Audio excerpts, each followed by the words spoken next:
Kajian Kitab.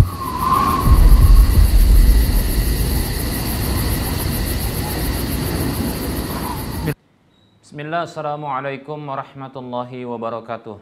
Innal hamdalillah nahmaduhu wa nasta'inuhu wa nastaghfiruh wa na'udzu billahi min syururi anfusina wa min sayyiati a'malina.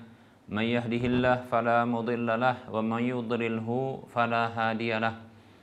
Wa ashhadu an la ilaha illallah wahdahu la syarikalah wa ashhadu anna Muhammadan abduhu wa rasuluhu sallallahu alaihi wasallam. Qala Allah tabaraka wa ta'ala, ya ayyuhalladzina amanu taqullaha haqqa tuqatih wa la tamutunna illa wa antum muslimun. Ya ayyuhan nasu taqu rabbakumul ladzi khalaqakum min nafsin wahidah wa khalaqa minha zawjaha wa bassa minhuma rijalan katsiran wa nisaa'a. Wattaqullaha alladzi tasaaluna bihi wal arham innallaha kana 'alaikum raqiba. Ya ayyuhalladzina amanu taqullaha wa qulu qawlan sadida yuslih lakum a'malakum wa yaghfir lakum dhunubakum wa may yuti'illaha wa rasulahu faqad faza fawzan 'azima. Amma ba'd. Fa inna asdaqal haditsi kitabullah wa khairal huda huda Rasulillah sallallahu alaihi wasallam wa syarral umuri muhdatsatuha wa kullu muhdatsatin bid'ah wa kullu bid'atin dhalalah wa kullu dhalalatin finnar. Para pemirsa Rosyad TV dan para pendengar radio Medan Mengaji serta para pemirsa media-media sunnah yang turut serta menyiarkan kajian ini, alhamdulillah segala puji hanya untuk Allah. Salawat dan salam tak lupa kita ucapkan untuk Rasulullah. Para hamba Allah rahimani wa rahimakumullah. Kita lanjutkan bahasan tentang zakat dan pembahasan kita masih membahas tentang zakat perniagaan yang ini merupakan turunan dari zakat emas dan perak. Para hamba Allah rahimani wa rahimakumullah, pendapat yang kuat ya pada zakat perniagaan adalah ya adanya kewajiban zakat pada harta perniagaan atau ya pada barang-barang perniagaan itu ada zakatnya. Itu menurut pendapat yang kuat, wallahu taala a'lam. Baik para hamba Allah rahimani wa rahimakumullah. Apa saja syarat zakat pada harta perniagaan? Baik para hamba Allah rahimani wa rahimakumullah, ada beberapa syarat dan sebagian besarnya ini merupakan syarat ya yang sama dengan syarat yang ada pada zakat emas dan perak. Jadi zakat perniagaan ini merupakan turunan dari zakat ya naqdain, yaitu zakat emas dan perak. Kita ulangi ya, zakat perniagaan ini turunan dari zakat emas dan perak atau naqdain ya. Sehingga sebagian besar dari syarat-syaratnya itu mengikuti syarat dari zakat emas dan perak. Baik para hamba Allah rahimani wa rahimakumullah, yang pertama syaratnya adalah barang-barang yang diniagakan tersebut bukanlah termasuk dari ya harta yang asalnya memang ada zakatnya atau dizakati. Contohnya seperti ya hewan ternak, kambing yang digembalakan, kemudian sapi, unta yang semuanya digembalakan. Dan ternyata di sini ya itu dijual belikan, ya digembalakan tapi dijual belikan. Baik para hamba Allah rahimani wa rahimakumullah. Atau emas atau perak yang ini disimpan tapi dijual belikan juga, demikian. Maka para hamba Allah rahimani wa rahimakumullah, kalau dia barang-barang yang asalnya ada zakatnya seperti ini ya, maka dia diberlakukan zakat asalnya, yaitu zakat emas dan perak kalau barang perniagaan itu adalah emas dan perak. Kemudian ya seperti contohnya tadi ya pertanian dan buah-buahan yang katakanlah disepakati ya, seperti sedang nanam gandum gitu ya, maka zakat asalnya itu adalah ya zakat zakat pertanian. Nah, seperti itu. Begitu juga contohnya ada hewan peliharaan yang digembalakan. Ya, mungkin kalau di kampung-kampung, ya di desa-desa ini adalah sapi, ya. Kemudian kambing.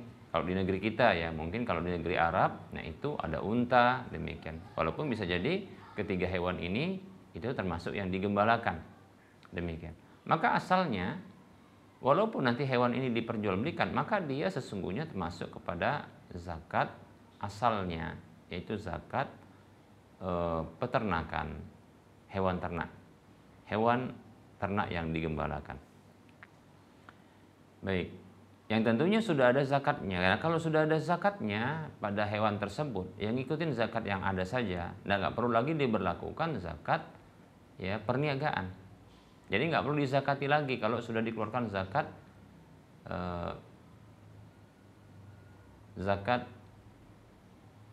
emas, perak, hewan ternak. Nah, seperti itu. Baik para hamba Allah rahimani wa rahimakumullah.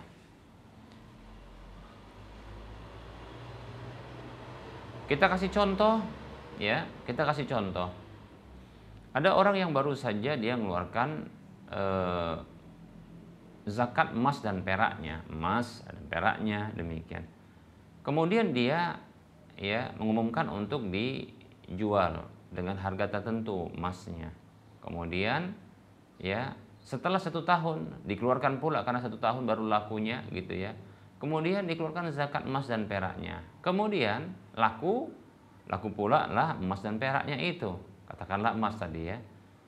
Emasnya laku. Ya tidak perlu diberlakukan zakat perniagaan lagi. Kenapa? Karena sudah dikeluarkan zakat ya emasnya, begitu. Atau kita katakan contoh ya ketika di momen kita katakan ya momen kurban seperti ini ya, di momen kurban hewan-hewan ternak digembalakan seperti sapi atau seperti unta, seperti kita katakan di negeri kita ya kambing ya, 40 ekor kambing atau 30-an ekor sapi digembalakan ya. Lalu ketika ya, dan ini memang hewan-hewan ini memang dipelihara memang untuk momen akan dijual belikan. Bagi yang mungkin ya, kalau yang dia ternak kambingnya ini ya itu kadang kalau ada orang beli untuk akikah maka dijual. Begitu juga kalau untuk pernikahan itu dijual. Kalau untuk ketika momen lebaran haji ya hari kurban maka ini juga dijual, demikian. Pokoknya selalu dikembangkan dan kalau ada yang beli dijual. Berarti ini ada jual beli. Hanya saja ya ternyata kita katakan di bulan Ramadan dia biasa bayar zakat hewan ternak ini ya, diikutin pembayaran zakat ternak. Nah, ketika dalam proses jual beli ini maka tak perlu dia mengeluarkan zakat sendiri untuk zakat perniagaan. Kenapa? Karena dia rutin untuk membayar zakat hewan ternak yang digembalakannya. Nah, seperti itu. Ya. Baik para hamba Allah rahimani wa rahimakumullah.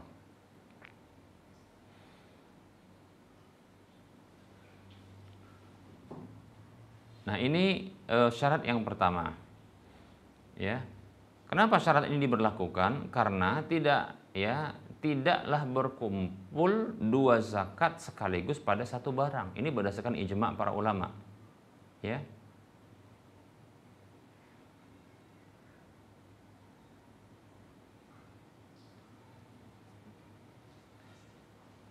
Maka yang diberlakukan adalah zakatul ain, zakat dari jenis barangnya.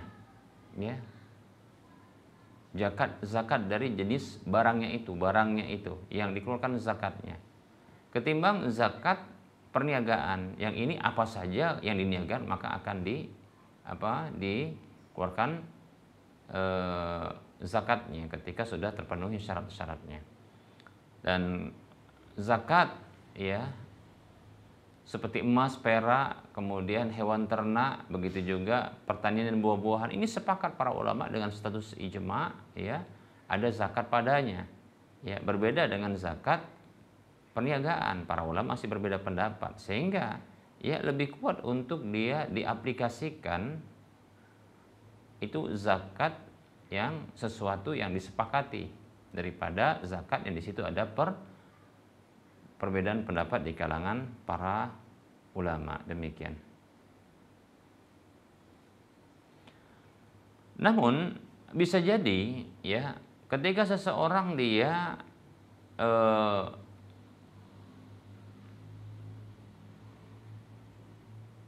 memiliki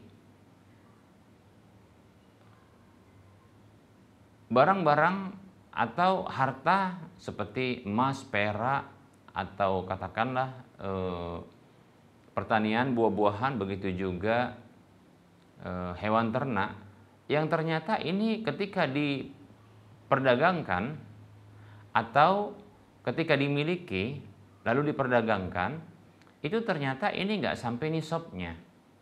Contoh dia punya emas, tapi emasnya cuma ya 50 gram, nggak sampai 85, 50 gram, nanti dijual belikan.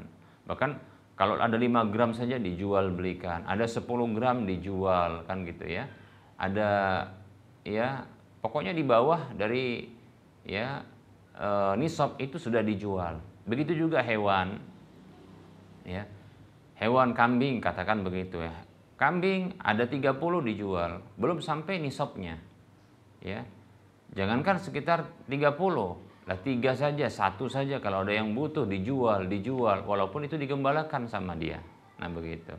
Maka di sini barulah dia dikenakan zakat perniagaan. Nah seperti itu, zakat perniagaan. Demikian para hamba Allah rahimani wa rahimakumullah. Ya, jadi dia dikenakan zakat perniagaan. Ya. Baik, jadi kalau ada orang yang berniaga jual beli pada barang-barang yang kurang dari nisabnya, ya, maka bisa jadi nanti dia akan dikenakan zakat perniagaan. Baik para hamba Allah. Nah ini syarat yang pertama. Syarat yang kedua, ini syarat yang juga ada pada zakat emas dan perak. Sehingga kita katakan ini adalah ya turunan dari zakat perniagaan, ini turunan dari zakat emas dan perak. Yaitu bulughun nisab, yaitu sampainya nisab. Ya, nisab ya. Nisab apa ini? Ya, bisa mengikuti nisab emas, bisa juga mengikuti nisab perak. Ya, ini ada perbedaan pendapat demikian, ya.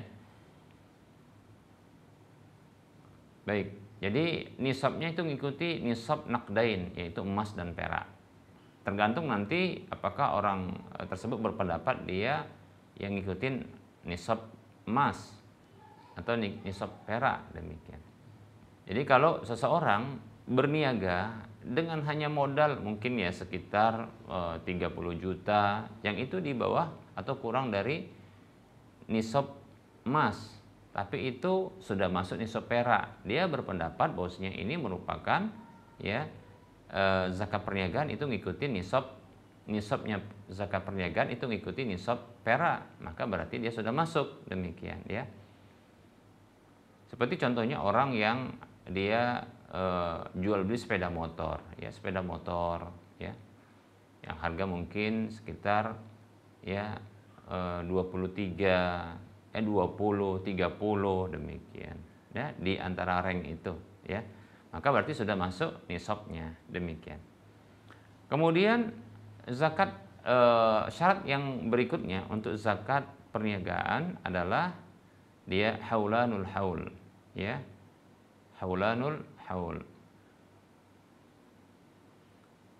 atau hawalanul haul, yaitu berlalunya 1 tahun, sehingga setiap tahun itu zakat perniagaan itu wajib dikeluarkan ya, jika terpenuhi syarat-syarat yang lainnya. Demikian para hamba Allah rahimani wa rahimakumullah.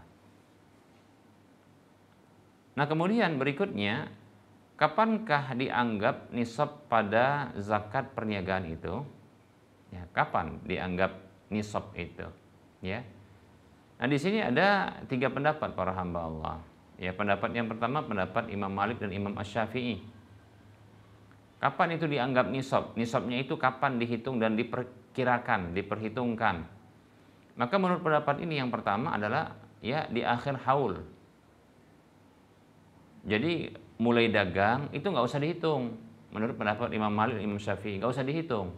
Nanti saja setahun setelah itu dihitung. Kalau sudah dihitung masuk dia nisabnya, oh berarti sekaligus dikeluarkan zakatnya. Ah gitu, ya. Ini pendapat yang paling mudah ini, masya Allah ya. Pendapat yang paling mudah. Karena nggak pusing untuk ngitung di awal, apalagi ngitung di tengah. Enggak, ngitungnya di akhir saja, di akhir. Nah, katakanlah ya seseorang dia dapat modal, ya kapan ditanya mulai dagang, dia pun bingung ini ya, sadar zakat itu setelah mungkin jalannya usaha, ya kapan mulai dagang, diingat-ingat oleh dia, kayaknya ketika pas lebaran haji lah katanya begitu ya. Oke, lebaran haji. Nah, ini sudah dekat lagi lebaran haji nih, ya. Mau hari raya Idul Adha begitu ya. Oh, berarti dekat lagi. Nah, begitu di akhir haul berarti di akhir dari bulan Dzulqa'dah. Dia pun bingung, kayaknya lebaran haji berarti di awal dari Dzulhijjah. Nah, begitu. Maka dihitung oleh dia. Nah, seperti itu. Jadi ngitungnya di akhir haul saja.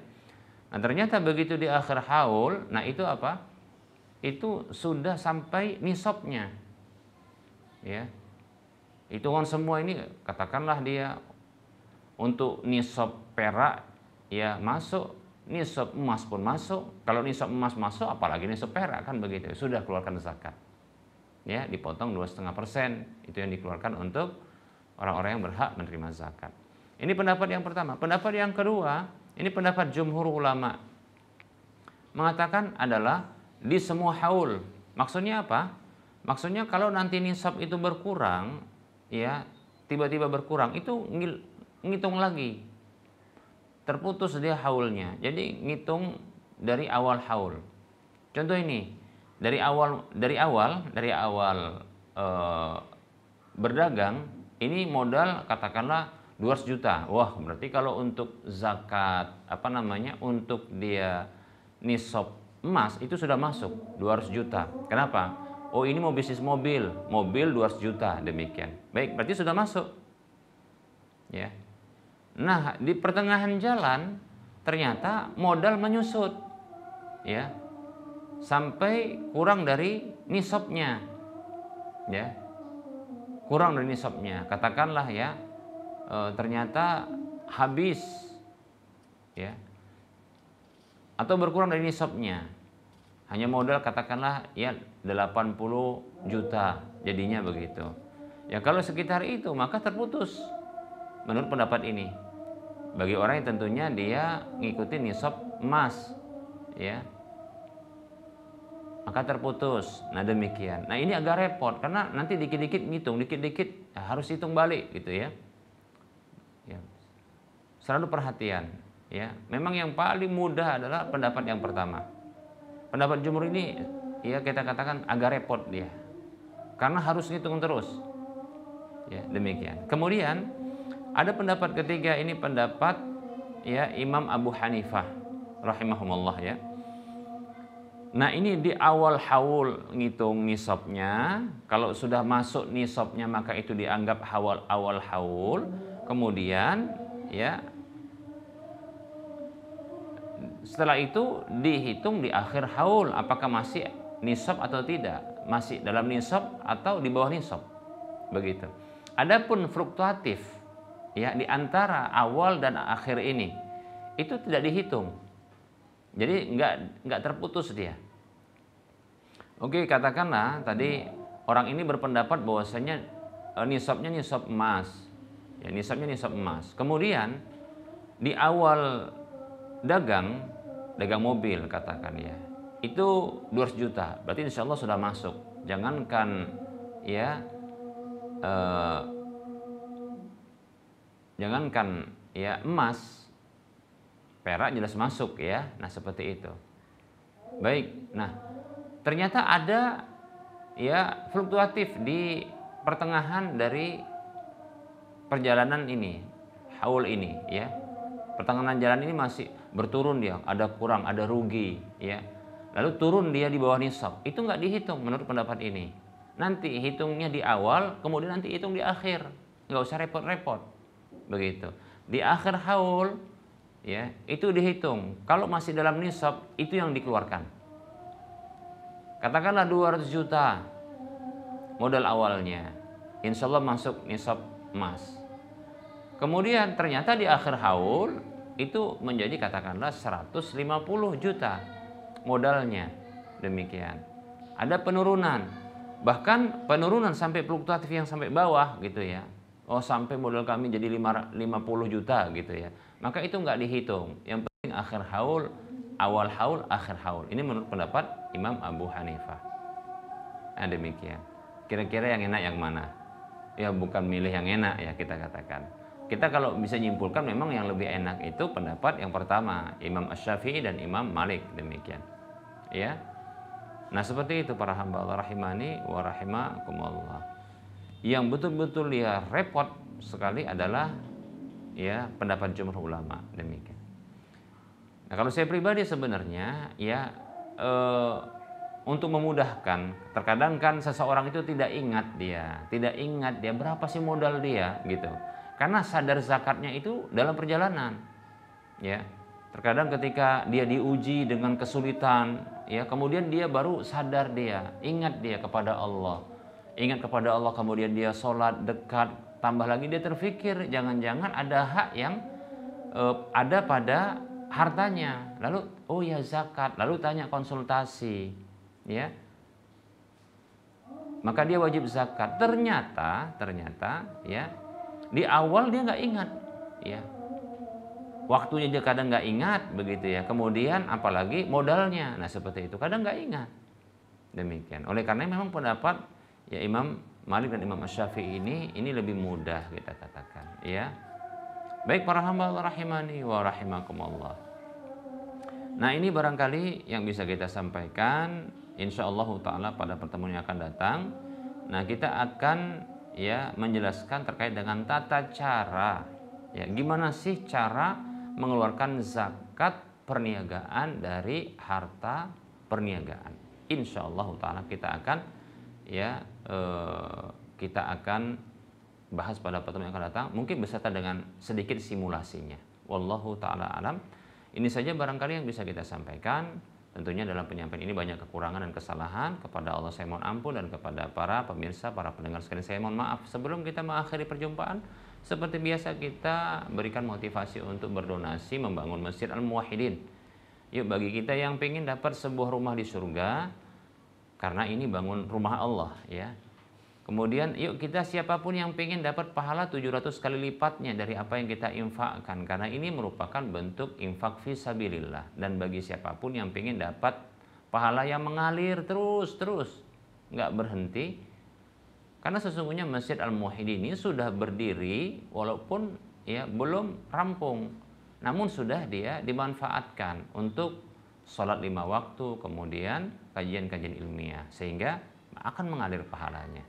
Silakan transfer ke nomor rekening Bank Syariah Indonesia di nomor rekening 5544332278 atas nama Yayasan Cahaya Tauhid Medan. Semoga Anda termotivasi dan semoga bermanfaat. Mohon maaf atas segala kekurangan. Kita ketemu lagi di lain kesempatan. Wassallallahu ala Muhammad wa ala alihi wa ashabihi ajma'in. Subhanakallahumma wa bihamdika asyhadu an la ilaha illa anta astaghfiruka wa atubu ilaika walhamdulillahi rabbil alamin. Wassalamualaikum warahmatullahi wabarakatuh.